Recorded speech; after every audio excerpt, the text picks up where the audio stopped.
નમસ્કાર વિદ્યાર્થી મિત્રો, કૌશલ્યમ એકેડમીમાં ફરી આપનું ખૂબ ખૂબ સ્વાગત છે.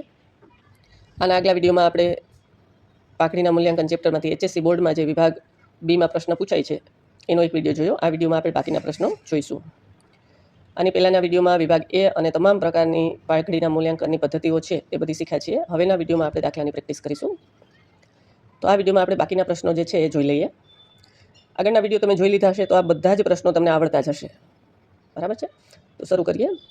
મૂડીકૃત નફાનું સૂત્ર આપો. મૂડીકૃત નફાનું સૂત્ર છે સરેરાશ નફો ભાગ્યા અપેક્ષિત વળતરનો દર. અને સૂત્રમાં મૂકવું હોય તો સરેરાશ નફો ગુણ્યા 100 અપેક્ષિત વળતરનો દર. પછીનો પ્રશ્ન છે અધિક નફાનું સૂત્ર જણાવો.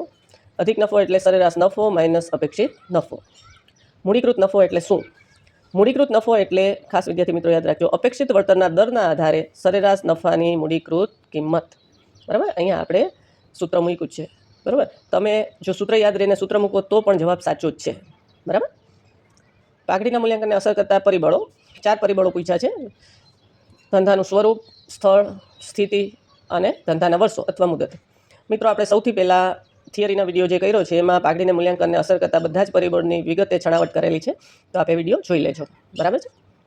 ધંધાના વર્ષો પાકડીના મૂલ્યને કેવી રીતે અસર કરે, આ બધી જ વિગતો એ વિડીયોમાં છણાવટ કરેલી છે. બધા જ પ્રશ્નો પૂછે છે. આગળના વિડીયો જોશો એટલે તમને બધું ક્લિયર સમજાઈ જશે. તો ધંધો જેટલો જૂનો હોય તેટલી તેની બજારમાં પ્રતિષ્ઠા વધુ હોય. આથી ધંધાને પ્રતિષ્ઠાનો લાભ મળે. લાભ મળવાથી શું થાય તો કે નફો વધે. નફો વધે એટલે પાઘડી વધુ હોય. બરાબર છે. પછી મોકાના સ્થળે આવેલ ધંધાની પાઘડી કેવી હોય? તો મોકાના સ્થળે આવેલ ધંધાની પાઘડી વધુ હોય. શું કામ વધુ હોય? તો મોકાના સ્થળે ગ્રાહક વર્ગ વધારે હોય, વેચાણ વધુ થાય. જેમ વેચાણ વધે એમ નફો વધે. એ નફો વધે એટલે પાઘડી વધે. પછીનો પ્રશ્ન છે પાઘડીનું પુનઃમૂલ્યાંકન એટલે શું?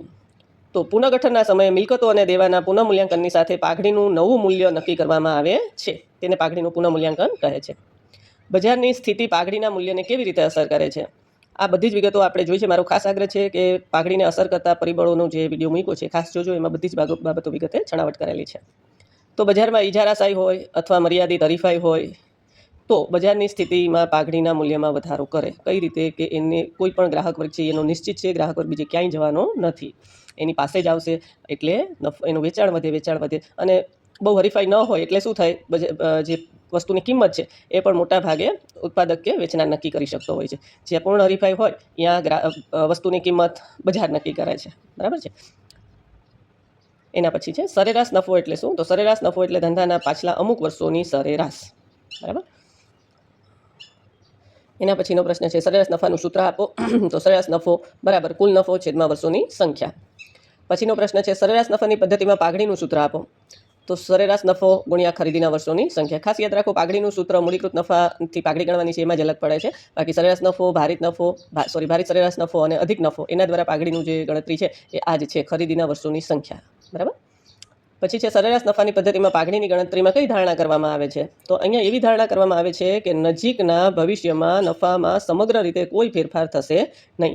આ સરેરાશ નફાની વાત છે. બરાબર. સાદી સરેરાશ ક્યારે લાગુ પડે, વધારે અનુકૂળ પડે? તો ખાસ વિદ્યાર્થી મિત્રો યાદ રાખતા હોય, નફામાં વધઘટ થતી હોય ત્યાં. ક્યાં લાગુ પડે?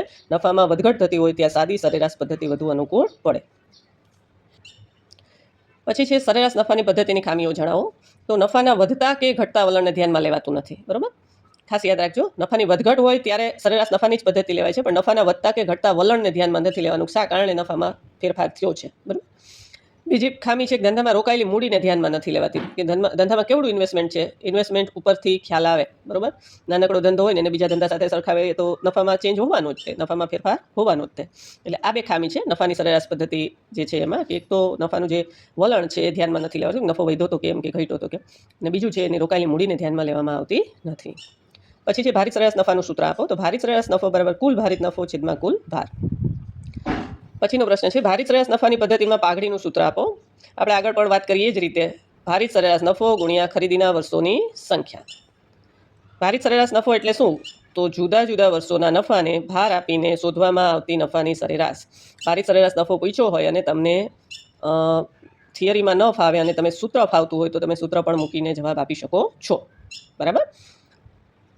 પછી જે ભારિત સરેરાશ નફાની પદ્ધતિ ક્યારે વધુ અનુકૂળ પડે? તો આપણે જ્યારે પદ્ધતિ શીખ્યા ત્યારે આપણે જોયું જ છે કે જ્યાં નફામાં સતત વધારો થતો હોય, ખાસ ખોટ તો થતી જ નથી પણ જે નફો છે એ પણ વધતો જ હોય, ત્યાં જ ભારિત સરેરાશ નફાની પદ્ધતિ અનુકૂળ પડે. પછી છે રોકાયેલી મૂડીને બીજા કયા નામે ઓળખવામાં આવે છે, એ પણ આપણે શીખી જ ગયા છીએ. રોકાયેલી મૂડીને ચોખ્ખી મિલકતોના નામે ઓળખવામાં આવે છે. રોકાયેલી મૂડીનું સૂત્ર, તો રોકાયેલી મૂડી બરાબર કુલ મિલકતો માઇનસ કુલ બાહ્ય દેવા. હવે અપેક્ષિત નફાનું સૂત્ર, તો અપેક્ષિત નફો બરાબર રોકાયેલી મૂડી ગુણ્યા અપેક્ષિત વળતરનો દર છેદમાં 100.